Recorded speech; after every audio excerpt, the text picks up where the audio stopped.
ladies and gentlemen. Welcome to Funguy The Entertainer Cooks For You. Today we are going to make beef stew the old-fashioned way from scratch. What you're going to need is a frying pan, a big pot. Notice I didn't go quite as big as I used to go because I remembered I'm not cooking for the masses anymore.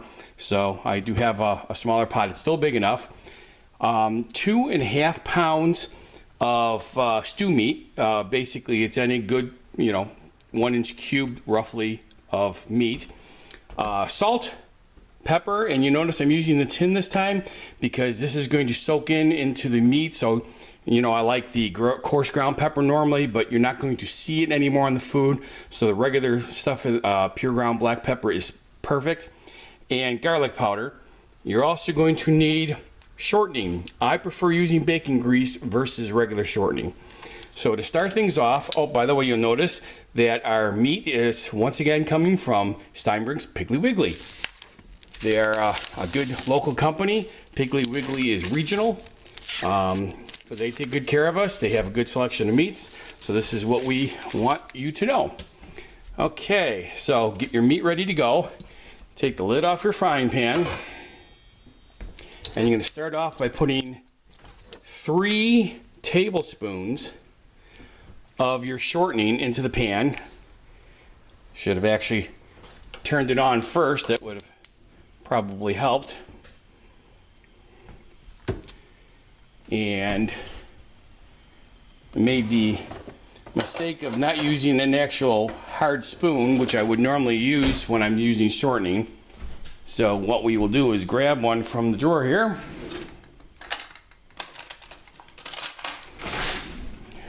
To scoop it in. There's 1, 2,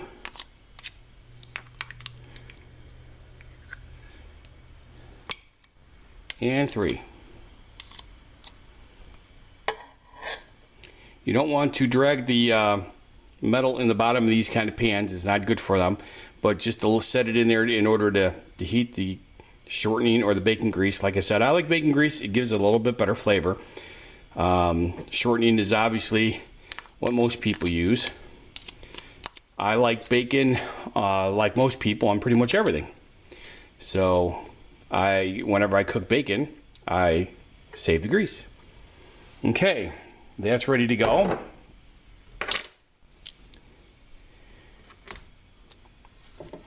It's melting pretty quickly here.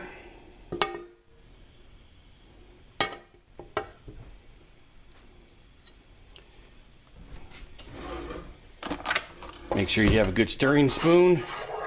You can use a spatula, but a good heavy duty, these are hard plastic. They're safe for the pans. They do come in handy. Then put your beef in the pan and break it up.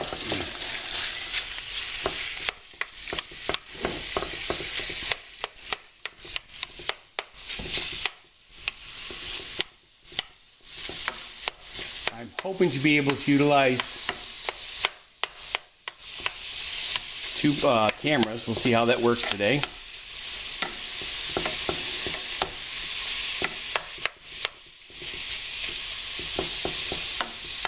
Okay, once you get it broken up, start off with the salt. The salt requires 1.5 teaspoons. So we go to the 1 teaspoon. This is one of those recipes where you can't really go by look, so you have to go by an actual recipe. And for some odd reason, my salt is pouring out of the side here. All right. Then we need 1 teaspoon of pepper.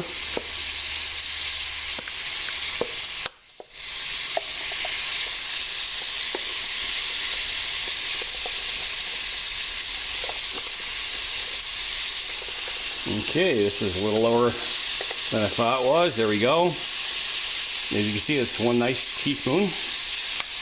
And then 1 teaspoon of garlic. Now, not everybody uses garlic in stew. I like garlic, so I put it in pretty much 90% of everything I cook. Okay, it's as simple as that.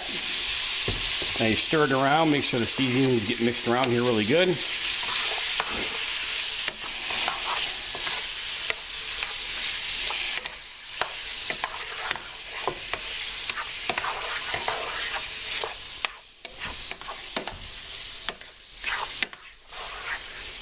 Okay. There we go. Put the lid on there. Now, this part is going to take approximately 15 minutes to cook. 12 to 15 depending. You want it to be thoroughly cooked, but not necessarily starting to brown too much. While this is cooking, you can start getting your pot of water ready. We're going to need 7.5 cups of hot water. You really want the water to be hot because you're going to be putting the meat in it. And you don't want to cool the meat down and then reheat the meat. So what we're going to do is we're going to take our 4-cup container. We're going to turn, since we're cooking the meat, we have the time. I'm going to make sure the water's hot out of the stove, or the faucet. All right. We need 7.5 cups. So here's 4. And of course we need 3.5 cups more.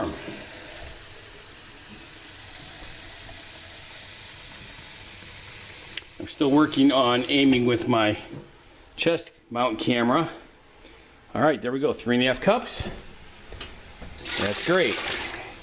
And what we're going to do is we're going to turn this burner on, but we're going to have it on low. You don't want to be pouring cubes of meat into boiling water because it's going to splatter, but you want this water hot, so we're going to put it on low. It'll make sure that this water gets hot. Then of course, every 2 minutes or so, come back and stir the meat. All right. I will be back in just a few minutes, so you don't have to watch me just keep stirring meat. All right, as we improve and we start bringing guests into the show, I won't be pausing quite as much because what we'll actually do is have the guests participate, just like you were watching a cooking show on TV, since you're obviously watching a cooking show on YouTube. So we'll do the same thing. I have plans for the future to bring people in here for dinner for 2, and they'll be part of the show, and then they get to eat everything we cook. Even though the part of the meal that I record is probably just going to be one part, not the entire meal, they will get a full meal out of the deal. Not bad, some fun. Plus, it eats up some of the time in between. The meat is looking really good. The water's getting warm. And we're doing really good. Keep all your seasonings out. We are not done with seasonings yet. Once we are done cooking the meat and we put it in the pot of warm water, we're going to be adding more seasonings to the big pot. That was just your original start. Actually, we're not going to do that until a lot later. Once the meat goes into the pot, you're going to literally boil the meat at simmer for 2 to 2.5 hours. That is going to make the meat tender. When you cook the meat like this in the first place, it gives it its flavor. However, it makes it a little tough and chewy, and stew is not supposed to be tough and chewy. When you put stew in your mouth, that meat should just melt in your mouth. Kind of like when you take a roast and you put it in a crock pot and you let it cook all day, that meat is so soft and tender, it's absolutely amazing, and that's what you want. So we're getting really close here. As you can see, there's not much red left on the meat. I cooked it for about 5 minutes between the pause there. So we've got 7 minutes worth of cooking. It's getting close already. We've got about 5 more minutes of cooking and we'll be all set, ready to go. So once again, we'll put you on pause and we will come back. It is time. The meat is about ready. As you see, it is definitely browned. That's what you want. So this is good. So we're going to turn the heat off. We're going to set the lid off to the side here. Now remember, you don't want to splatter on yourself, so be very careful when you do this. The way I do it is I get as close to the edge as possible so that if it does splatter, it splatters on the side of the stock pot. You want the juices that the meat was cooked in here. That's all flavor. It's also where some of your seasoning came from. So you want that in there. Now we're going to bring this up to a boil.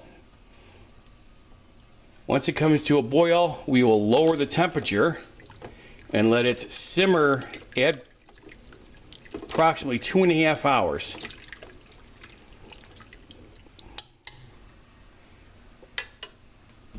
As you can see, it basically just looks like water, but the beef is in here. Trust me, this is going to taste absolutely fantastic. And the nice part about making the 2.5 pounds worth of beef versus a 1 pound batch, they say a 1 pound batch will feed a family of 4. I've never seen that work. Granted, here in America, we have larger portions, I guess, especially here in the Midwest where, you know, farmers and stuff like that, you're outside working all day. You come home and you want that nice big filling meal. That's what we do. As you can see, it's already coming to a boil, which is exactly what we want. So all you're going to do at this point is put a lid on it and drop your temperature down to simmer. We'll come back in about 2.5 hours, and actually we'll come back a little earlier than that. Come back at 2 hours because we're going to need all the rest of the ingredients that go in the stew, and that's going to take a little bit of prep time.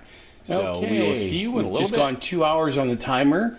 So the reason we go 2 hours, even though we're planning to go 2.5 on the stock pot, and actually it's between 2 and 2.5 hours. So whenever we get done with what I'm going to show you next, we'll just go right into it. But as you can see, it's actually boiling. It shouldn't be boiling. It should only be on simmer. Every once in a while, especially if you have a stove that's a little finicky and you boil too much, you'll lose a little bit of your moisture. So what you do to compensate is getting more hot water out of the tap. Guess how much was missing, because you want to have that 7.5 cups of water in here. Otherwise, you're going to have paste when you're done. So I ended up adding another 4 cups of water because unfortunately I did not catch that it was a little too hot and a lot of it boiled away. So it doesn't hurt much because the flavors are still in there. The only thing that really escaped was the water, steam. So it's okay there. Now, here's the rest of the ingredients that we're going to need. We're going to need 3 medium potatoes. Now, I don't have medium potatoes, I have red skins. So I have a bunch of them, but that equals about 3 medium potatoes.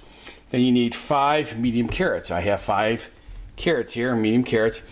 You'll notice that they still have the ends on them and they're not peeled. If you want to peel them, go right ahead. We will cut the ends off in a moment here when I start doing everything. But I do not peel my carrots, I just wash them. The skin has a lot of nutrients in it. You don't want to lose that. Then we need 2.5 medium green peppers. Funny part is I have 2 green and I have a half a red. Nothing wrong with that. Red, green, doesn't really matter. So that's just going to be pretty cool. 3 stalks of celery. I have 3 really nice stalks of celery. 2 onions, medium-sized onions, which we're going to chop up. You're also going to need bouquet sauce of some sort. I am using some Merlot sauce, which works really well. Then, of course, we're going to need bouillon. A lot of people use bouillon cubes. I prefer the better than bouillon. It's a paste, much more flavorful. And, of course, salt. We're not going to need as much salt as we've needed before, but that's kind of the concept here. Okay, so what we're going to do is we're going to pull things out of my way. Oh, and since you're doing vegetables, make sure you have a clean knife. It doesn't hurt to run a steel over it if you know how. If you don't know how, please don't do this. I have seen so many people take off half a finger. It's so simple. I mean, yes, there's a guard on them, but obviously, as you can see, it goes fast. So if you're not paying attention, you can take off an end of a finger. All right, so you take off the ends. Not a hard process. Now, because this blade is so sharp, because we just used the steel on it, we're going to slice 3 at a time. You're going to want to make about 1/4 inch chunks. If you make them too thin, they'll turn into mush. If you make them too thick, they won't cook properly. You want them to cook firmly, but you know, almost like al dente on pasta, same concept. You want them to definitely be cooked all the way through. You just don't want them to be mushy.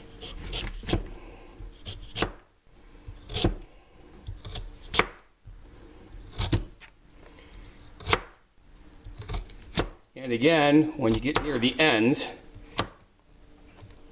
see, I have an advantage. I have a pet rabbit, so none of this stuff is going to get wasted. Absolutely not a single solitary thing is going to get wasted. As I'm sure you realize, rabbits are vegetarians. So leaves off the celery is going to get used. The ends and the tips off the carrots are going to get used. And please be careful that you don't take off your finger. When I worked in the industry, needless to say, we used knives a lot faster than this. But since I'm talking and I'm not concentrating, I'm just going slow. It's a safety thing. Okay, by the way, it doesn't hurt to have a pole handy, because now what we're going to end up doing is putting everything in this bowl so that we're putting everything in the pot all at one time. Now you want basically approximately 1 inch chunks of the potatoes. If they're too big, they won't cook all the way. And again, if they're too small, it's like having a mashed potato, which is not what we're going for here. This is stew. When you bite into it, you want to have substance. Otherwise, we would have oatmeal. Well, not really, because oatmeal is made with other things, but you know what I mean. The consistency would not be what you want. Now, we're going to have to be alternating with the camera again. I'm still haven't figured out a way to be in the screen properly. Now I got a little bad piece here, so we're going to cut that off. It's not really a bad piece, it's just the eye. One more potato here.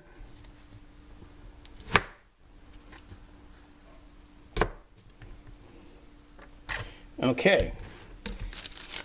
Now we'll go to the peppers. Always do the onions last. It's needless to say, when you cut onions, you have a tendency to cry. So now we're going to do half the red pepper first, since it's already partially cut.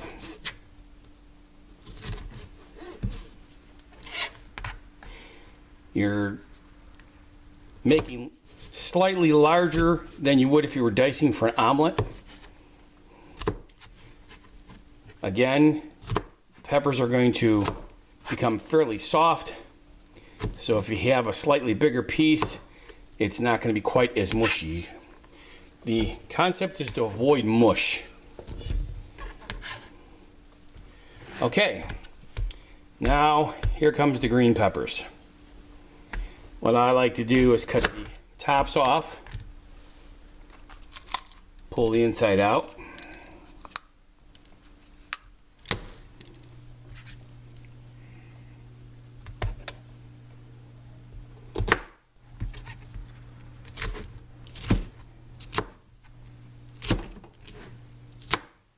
This is, I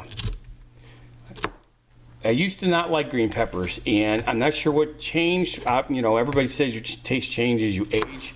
I'm going to say that's partially true, but I think a lot of it had to do with when you get one really good cook that cooks something for you with things that you normally don't like, you realize maybe it wasn't the food that you didn't like, but the way it was prepared. It's kind of like liver. There are a lot of people that love liver and onions, and it's very healthy for you. And a lot of people that would say, get that liver away from me, there's no way you're putting that in my body. So I've actually had somebody ask me to try cooking liver. To be perfectly honest with you, I have not cooked liver in probably 30 years. Nobody likes liver in our family. Now, let's try something else. Let's try cutting it this way so you can see the difference. Obviously, you can still do the same thing by pulling out the seed packet. You don't want the seeds in your food. It's the nice part about still having this lid here.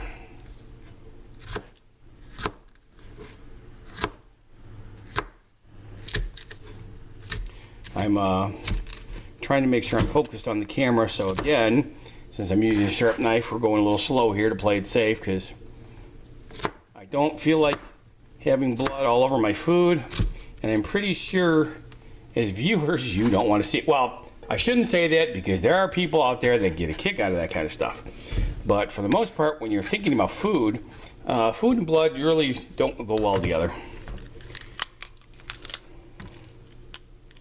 So we're going to avoid that. I'm sure you understand.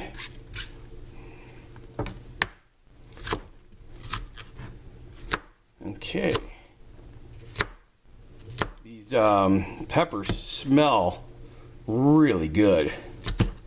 I know that's not smell-o-vision. Take my word for it. These green peppers are very fresh. They have a nice crisp odor to them. It's very light. You know, peppers don't smell like much, but they smell green, which is awesome. All right, now it's time to do the onions. I learned a long time ago, if you cut off the two ends, the outside peel comes off a lot easier. Just like that. We'll do this one too.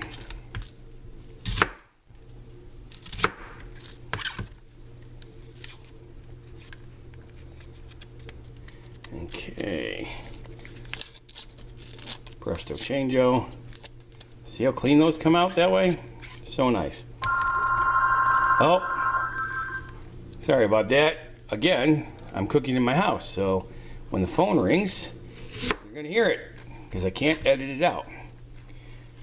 Okay, I cut it in half so that makes it easier to cut these like this.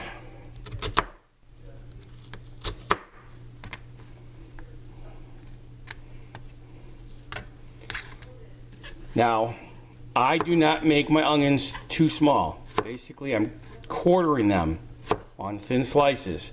I want my onion to have substance in here, just like everything else. You notice it's all about having substance and texture. Texture is a good word. Anytime you make anything that turns into mush, you think you're old and toothless or something. So obviously, if you're not old and toothless, it's much better to have food with substance.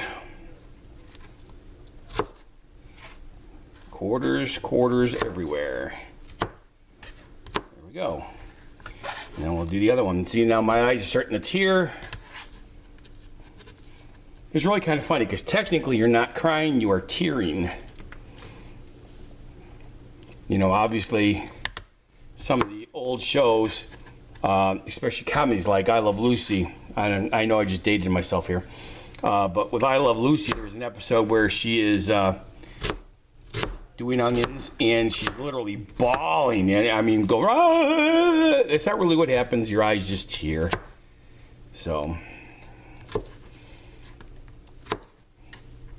it's really kind of funny, because you don't feel it, you don't really smell it, but what's happening is the oils in the onion are becoming airborne when you cut, and they obviously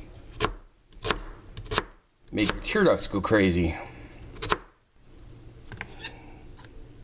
It's one of the reasons why I like powdered onion. If you recall in some of my other shows, I use a powdered onion in my recipes.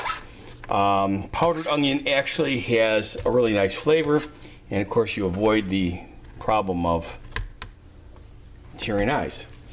Okay, now it is time to take all these vegetables we just made and drop them in the pot. Okay, not bad, huh? Now, we need 3½ teaspoons more of salt. So, there is our teaspoons. So we got 1, oops, too high, 2, 3 and a half. Now, we also need 1½ teaspoons of the bouquet sauce. And this is a brand new bottle, so the top is not open. I should have noticed that before I started this. I apologize. And this one does not want to come apart, so we'll just, there we go.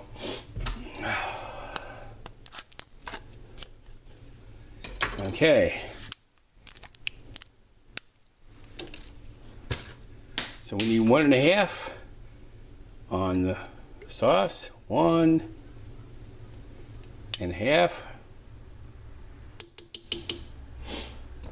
And then we need the bouillon. Bouillon is not open either. The nice part about the bouillon is this one does open easier. Now if you'll see, it's a paste. Paste is really, really cool. So we're going to need 3½ teaspoons. So I like the flavor of this stuff, so I'm going to go 3 rounded teaspoons, which is probably closer to 4, but that's okay. That's my 3½ is by doing 3 rounded. Rinse it off in there because I don't want to waste it. Yes, I realize I'm using plastic and hot water, but it's not that hot at the moment. Then we stir it up.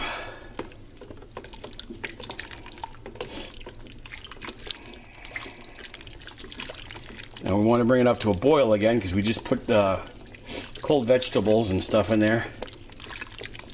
Now, I didn't tell you this, and I probably should have. About 20 minutes before I start preparing, I bring all the vegetables out of the refrigerator, so it does make the temperature a little bit better. All right, we'll put the lid back on it. I'm going to, even though you cook it 30 minutes once it boils, from experience, I know that it's going to take, since this is already hot, it's only going to take 5 minutes before it's ready. So what I'm going to do is I'm going to start the timer at 35 minutes, and then we'll come back. Okay, I just realized I forgot the celery. It was there, but it was close to the bowl, so I forgot it. So don't forget the 3 stalks of celery. Dice it up and toss right in, so I'm going to do that right away. See? That's what happens when you're doing live shows. Okay, while we were gone, I forgot one important ingredient. I always add a roux. A roux is basically butter and flour thickening agent. I put it in here after the timer went off, and then I let it cook for 5 more minutes. I was going to show that to you, but I decided to make the roux a separate, recipe, because it takes a little bit of time and practice. And because I was out of practice at it, I screwed it up the first time. I'll admit to that. So instead, once I got it right, I just put it in the stew. And I forgot my spoon. Now you can see what I'm talking about. Now the stew is done. Matter of fact, I'm going to turn off the heat because it's definitely done. See, by adding the thickening agent, it's not all soupy water, but it's exactly the way it should be. So this is how you make stew from scratch. You can see the carrots are not squishy, but they're not hard. Everything looks delicious. Excuse me. So I hope you enjoyed this particular show. I could taste it already. It's just absolutely fantastic. So I look forward to seeing you on the next show. This is Funguy The Entertainer, cooking for you.